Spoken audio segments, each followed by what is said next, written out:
அனைவருக்கும் சித்தர் வாக்கு ஜோதிடத்தின் மூலம் பாலச்சித்தர் பாலஜனா நல் வணக்கங்களை தெரிவித்துக் கொள்கிறேன். இந்த நிகழ்ச்சியில் உங்களுக்கெல்லாம் என்னென்ன நல்லது நடக்கும், நிச்சயமாக நீங்கள் நினைச்ச காரியம் நல்லது நடக்கும், நடந்தே தீரும். அந்த உறுதி உத்தரவாதத்தோடு நிகழ்ச்சியில் என்ன பலன், யாருக்கு என்ன பலன் பார்க்க போறோம்னா, மே மாத பலன்கள் மீன ராசிக்கு பார்க்க போகிறோம். இப்போ மீனராசிக்கு பலன் பார்க்கறது முன்னாடி உங்களுடைய வேதனைகள், ஜாதகத்தை கல்யாணம் முடியல, வேலை கிடைக்கல, பையன் திடீர்னு ஒரு நல்ல படித்து நல்ல வேலையில் இருந்தான், நல்ல உத்தியோகம் பார்த்து நல்ல உத்தியோகம் தான் பார்த்துட்டு இருந்தான். திடீர்னு அவனுக்கு வேலை போயிடுச்சு, அவனுக்கு திரும்ப வேலை கிடைக்க மாட்டேங்குது. அரசாங்க பரீட்சைக்கு எழுதுறான், அரசாங்க வேலை கிடைக்கும், எப்போ கிடைக்கும்? பொம்பளை பிள்ளை கல்யாணம் இன்னைக்கு நாளைக்கு தள்ளி போய்கிட்டே இருக்கு. வயசு 31 ஆகி போச்சுங்க. பொம்பளை பிள்ளைக்கு 31 வயசு வரைக்கும் கல்யாணம் முடியல. என்னங்க வேதனை, பதிவேன். அப்போ அந்த கல்யாணம் எப்போ நடக்கும் அப்படின்னு ஒரு ஜோசியரை பார்க்கும்போது அவன் சொல்ல முடியல, சரியாக வரல, சொன்னது நடக்கலை அப்படின்னா அதை விட கொடுமை தான். ஒரு கல்யாணம் எப்போ நடக்கும் சொன்னாத ஜோதிடம் உங்களுக்கு தேவையான தூக்கி எறியா. கல்யாணம் மட்டும் இல்லை, வேலைக்கு எப்போ வேலை கிடைக்கும், கல்யாணம் எப்போ முடியும், குழந்தை இல்லாத வேதனை, அதை விட மிகப்பெரிய வேதனைங்க. அத்தனை பொறுத்தருக்கு அப்படி இப்படி கல்யாணத்தை முடிச்சா கடைசியில் குழந்தை இல்லை. என்னங்க இப்போ ஜாதகத்தை ஜோசியம் பார்த்து அத்தனை பொருத்தம். அப்புறம் சில பேர் எத்தனையோ பொறுத்தருக்கு கல்யாணம் முடிச்சு வச்சோம், கடைசியில் புருஷன் நாட்டுக்குள்ள சட்ட சச்சரவாக வந்து இதெல்லாம் என்ன சாப்பிட்டு ஏன் நடக்குது? நல்ல கேளுங்க. ஒரு ஜோதிடத்தை நம்பி போகும்போது ஒரு ஜோதிடத்தின் பகுதி சரியாக நடக்கல அப்படின்னா ஒன்று ஜாதகம் தப்பாருங்களோ இல்லை ஜோசியம் தப்பாரும். அந்த தவறு வந்துடுவாங்க. எந்த காரியமா அவரை பார்த்து நல்லா இருக்குன்னு சொல்லணும். அவர் சொன்ன அப்படியே நடந்துன்னு சொல்லணும். அதுதான் ரொம்ப முக்கியம். நான் என்ன உத்தரவாதம் தரேன், எந்த பிரச்சனைக்காக ஜாதகத்தை கையில் எடுத்து ஏற்ற வரங்களை என்னை பார்த்து நடக்கலை சரியான சொல்லி திரும்ப ஜாதகத்தை கையில் தூக்கிட்டு வேற ஜோசியரை பார்க்கக்கூடிய நிலையை வரக்கூடாது. என்னத்தான் சொன்னா இருந்தாலும் ஒரு சொன்ன ஒன்றுமே நடக்கிறது அப்படின்னு வந்துடக்கூடாது. சரிங்களா? ஆக சரியாக உங்களுடைய பிரச்சனைகளை எதுவாக இருந்தால் சரியாக கழித்தால் சரியாக நடக்கும் என்ற உறுதி உத்தரவாதத்தோடு நிகழ்ச்சிக்குள்ள போவோம். அதாவது மீனராசினுடைய மே மாத பலன்களை பார்ப்போம். அதாவது மீனராசிக்கு முதல்ல மே மாதம் ஆரம்பிக்கும் போதே அமோகமாக ஆரம்பிக்குது. என்னென்ன, முதல்ல மே மாதம் 1ஆம் தேதி குரு பயிற்சி. அந்த குரு பயிற்சி எப்படி ஆகுது? ரிஷபராசியில் சந்திரன் முதல்ல காலைல 6:28 உச்சமாயிறார். சந்திரன் உச்சம் பெற்று மேலே ரிஷபராசியில் சுக்கிரன் ஆட்சி பெற்று அவர் இடத்துல ஆட்சி பெற்று அதே இடத்துக்கு குரு பயிற்சி ஆகுது. இப்படி ஒரு கிரக வலிமையோட பயிற்சி ஆகுது இதுவரைக்கும் சரித்திரத்தில் கிடையாது. அப்படிப்பட்ட ஒரு பயிற்சி, அருமையான பயிற்சி. இது ஒரு முக்கியமான நாள். இந்த நாளில் சுபகாரியங்கள், திருமண யோகங்கள், அரசாங்க வேலை முயற்சி பண்ணுவது, புதிய தொழில் தொடங்குவது, இந்த குரு பயிற்சி 1ஆம் தேதி மே 1ஆம் தேதி எல்லா காரியங்களும் சிறப்பாக ஆரம்பித்து வெற்றி அடையலாம். சரிங்களா? அடுத்து நல்ல கவனிங்க. அடுத்த யோகம்னா அதாவது மே 1 மே 13 வரை சூரியன் உச்சம் பெறுகின்ற காலம். அரசாங்க கிரகம் என்று சொல்லக்கூடிய அரசாங்க கிரகம் சூரியன், அரசு கிரகம் என்று சூரியன் வலிமை பெறுகின்ற மே 1 முதல் மே 13 வரை. அப்போ மீனத்துக்கு 6ஆம் இடத்தில் அதிகாரத்துவம் வாய்ந்த பதவி தரக்கூடியது, தொழில் வியாபாரத்தின் முன்னேற்றம் தரக்கூடிய தனஸ்தானத்தில் சூரியன் உச்சம் பெறுகின்ற காலம்தான் 2ஆவதான யோகம். மே 1 முதல் மே 13 வரை 2ஆவது ஒரு சிறப்பு யோகம். அடுத்து 3ஆவது அட்சய திருதி, அது அப்புறம் 10ஆம் தேதி அட்சய தேதி. 3 சிறப்பு அம்சங்கள் வருது மீனராசி பொறுத்து மே மாதம் ஏற்படுகின்ற ஒரு சிறப்பு யோகங்கள்.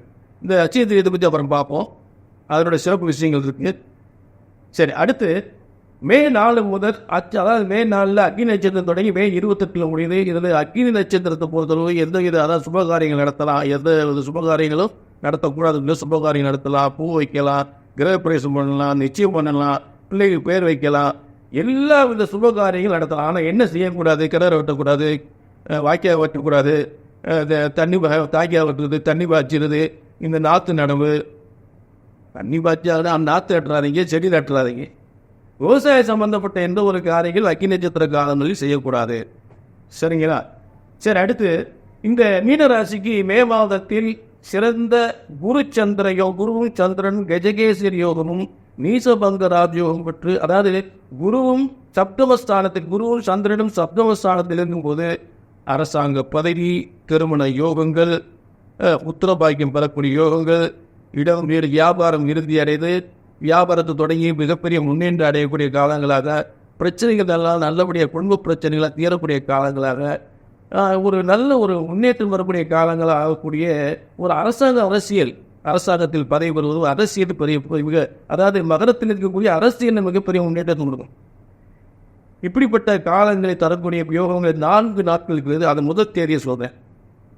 4/5/2024 வந்து பூரட்டாதி 4ஆம் பாதத்தில்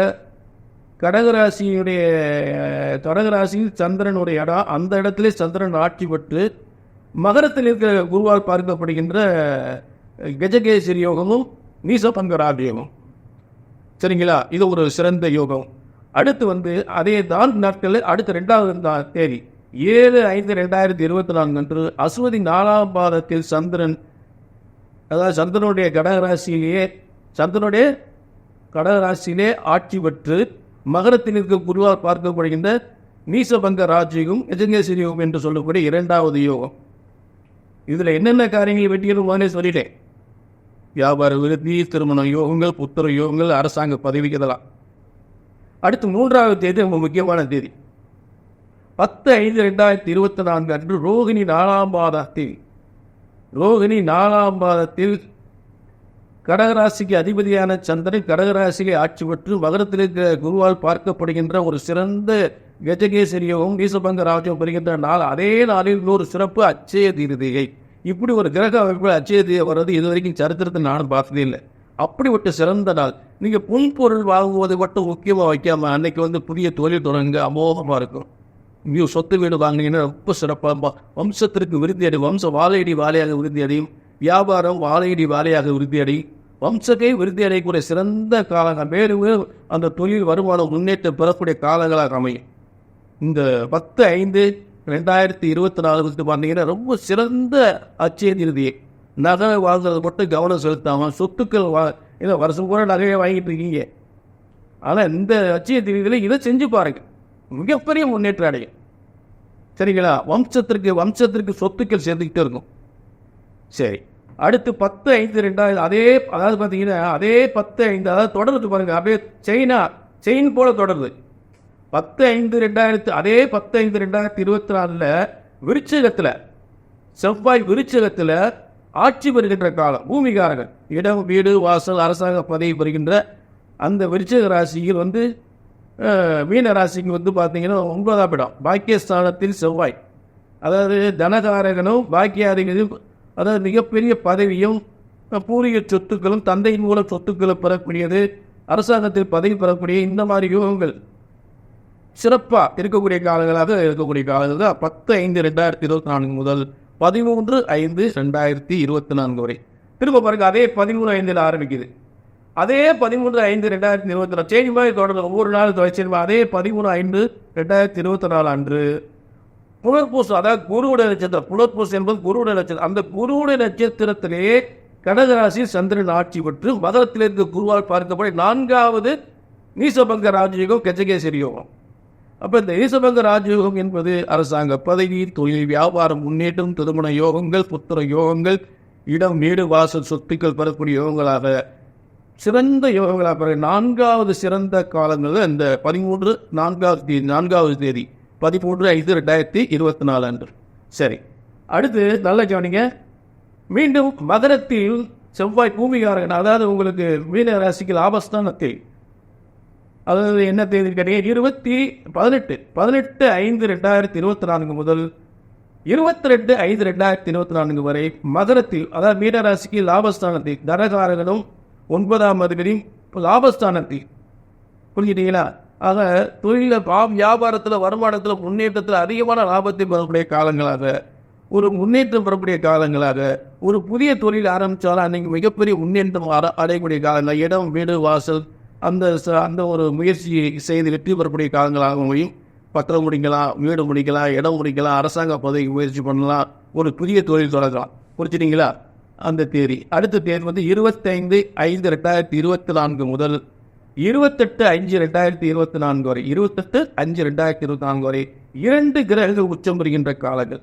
அதாவது மீனராசிக்கு 6ஆம் அதிபதி பதவி, அரசாங்க பதவி உயரும் பெறக்கூடிய அரசு கிரகம் வந்து சூரியன் உச்சம் பெறுவது, சுக்கிரன் 2 கிரகம் உச்சம் பெறுகின்ற இந்த தேதி 25/5/2024 முதல் 28/5/2024 வரை. புரிஞ்சுட்டீங்களா? இந்த காலங்களில் சூரியனும் சுக்கிரனும் உச்சம் பெறுகின்ற காலங்கள். சுக்கிரன் உங்களுக்கு 3 8க்குரியவர். 8க்குரியவர் வலிமைப்பட்ட எதிர்பாராத வருமானங்கள் ஏற்படக்கூடியது. புதிய இடமாற்றம், பதவி மாற்றம், முன்னேற்றங்கள், புகழ், பெயரும் புகழும் கிடைக்கக்கூடியது. சினிமா துறை, கலைத்துறை சார்ந்தவர்களுக்கு மிகப்பெரிய முன்னேற்றம் ஏற்படக்கூடியது என்று சொல்லக்கூடிய சிறந்த யோகமான காலங்கள். சரிங்களா? ஆக இப்படி நான் சொன்ன பலன்களை மீன ராசிக்கு என்னங்க நல்லா தான் சொல்லியிருக்கீங்க, எதுவுமே எங்களுக்கு நடக்கலைங்க அப்படின்னு வேதனைப்படக்கூடியவங்க கீழே நம்பருக்கு ஒரு அப்பாயின்மெண்ட் வாங்கிக்கோங்க. மீனராசியினுடைய அரசாங்க பதவி என்றாலும் சரி, தொழில் முன்னேற்றம் என்றாலும் சரி, ஒரு சிறந்த யோகம் பெறுகின்ற ஒரு காலங்களை வந்து தெளிவாக ஒவ்வொரு தேதியும் தெளிவான முறையில் உங்களுக்கு சொல்லியிருக்கோம். கண்டிப்பாக அந்த தேதியில் மிகப்பெரிய முன்னேற்றம் பெறதுக்கு 100% வாய்ப்புகள் உண்டு. இப்போ நீங்கள் நல்லா சொன்னீங்க, நான் சொன்னது எதுவுமே சரியாக நடக்கலை அப்படின்னு சொன்னீங்கன்னா கீழே நம்பருக்கு நோட் பண்ணிட்டு அப்பாயின்மெண்ட் வாங்கிட்டு. சரிங்களா? உங்களுக்கு என்ன நடக்கலை, ஏன் நடக்கலன்னு பார்த்துரும், எதுக்காக நடக்கலன்னு பார்த்துருவோமே. நடக்காத காரியத்திலும் என் சித்தர் பார்த்த ஜோதிடத்தின் மூலம் நடந்துச்சுன்னு நான் எல்லாருக்கும் 4 பேருக்கு என்ன 4000 பேர் கூட நீங்கள் சொல்லணும். என்னை பொறுத்து என்ன உத்தரவாதம் தர்றேன், அங்கே போய் பார்த்து இங்கே போய் பார்த்து நடக்கலை, இங்கேயும் பார்த்து நடக்கலை வந்துடக்கூடாது. அப்படி ஜாதகத்தை தூக்கி ஆச்சுன்னா நடக்காத கல்யாணம் நடக்கணும், கிடைக்காத அரசாங்க வேலை நிச்சயமா அந்த மாதம் கிடைக்கும்னு கிடைச்சே ஆகணும். புரிஞ்சுட்டீங்களா? தொழில், இவரை பார்த்த தொழில் நல்லபடியாக நடக்குது, தொழில் விருத்தி அடையுது, எத்தனையோ பிரச்சனைகள் தீர்ந்துச்சுன்னு சொல்லணுமே தவிர அல்ல சொன்னாரு போ அப்படின்னு வேதனை வந்துடக்கூடாது. சரிங்களா? அதை மீண்டும் நல்ல இப்போ உங்களுக்கு தாசனை உறுதியான உத்தரவாதம். ஒரு திரும்ப சொல்றேன், ஒரு ஜோதிடத்தின் பலன் சொன்னது நடக்க அப்படின்னு ஒன்று ஜாதகம் தப்பா இருக்கணும், அந்த ஜோசியர் நான் தப்பா இருக்கணும், அந்த தவறு வந்துடக்கூடாது. சரியாக கழித்தால் சரியாக நடக்கும் என்ற உறுதி உத்தரவாதத்தோடு மீண்டும் ஒரு நல்ல நிகழ்ச்சியை சந்திக்கும் வரை உங்களிடமிருந்து விடைபெறுகிறேன். நன்றி, வணக்கம்.